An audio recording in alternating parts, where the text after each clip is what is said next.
بسم الله الرحمن الرحيم الحمد لله رب العالمين وأصلي وأسلم على المبعوث رحمة للعالمين نبينا محمد وعلى آله وصحبه أجمعين. It's a very long story which we don't have time for obviously, but in brief, Cut the long story short. yeah, alhamdulillah. In brief, alhamdulillah, one of my friends, we used to sell drugs together, to be honest with you. Okay? And he taught me a lot of things, not good, right? But I used to buy my drugs from him to sell, actually. And I haven't told this part of the story before. You guys are the first to hear it, by the way. So that's what I was going to do. I was going to buy drugs. And subhanallah al-azim, his father happened to be a Muslim. His father was a Muslim. And the guy had very bad memory. So some people, they complain about the bad memory. I say it's good sometimes. Because my friend had bad memory and he forgot about the appointment, so he didn't show up. So it was very good for me, alhamdulillah. So that opened the door for me to learn about Islam, subhanallah al-azim. So you don't know where the hidayah is. But I always say, subhanallah, that the transformation that I had after Islam, and I always talk with the youth, because sometimes when I hang with the youth, and I know what they're going through. And the thing is, I've been on both sides of the fence. So I tell them, I know, I've been there. Because subhanallah, I went through a jahiliyyah, it was deep. It was only for about 2.5 years, basically.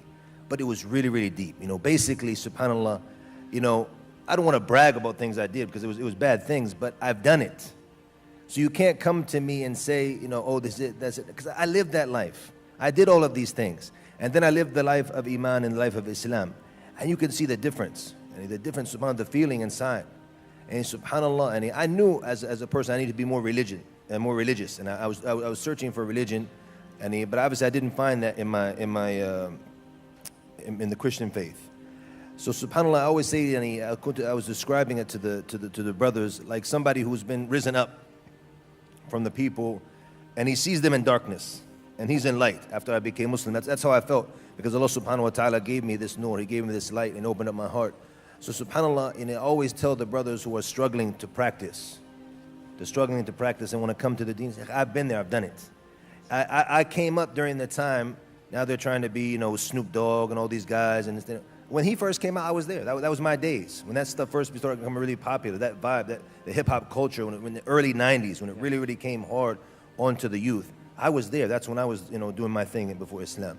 And then, alhamdulillah, I became Muslim during that time, and I was 18 years old. And some people are like, yeah, you're a little too young. You should experience a little bit more, Done a little bit more before you took that step. So, alhamdulillah, Allah saved me.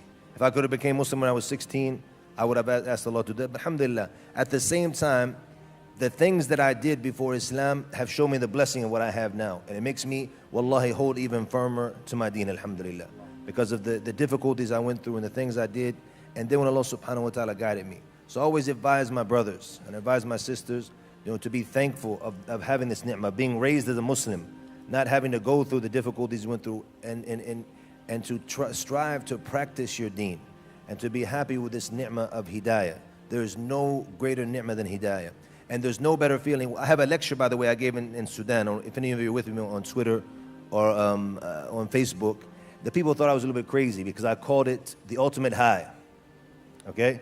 I wanted to call it Let's Get High, but I thought maybe the sheikh's gone a little too strange there.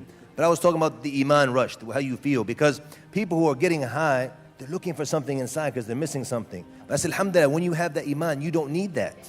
You have something that's amazing. And we talked about it earlier, the halawa of Iman, the sweetness of faith. Once you have that, subhanAllah, you don't need these things. You don't need to turn to these things. So alhamdulillah, that was for me the turning point, and how Allah subhanahu wa ta'ala guided me. I ask Allah subhanahu wa ta'ala to guide all of us and to keep us firm upon the haqq.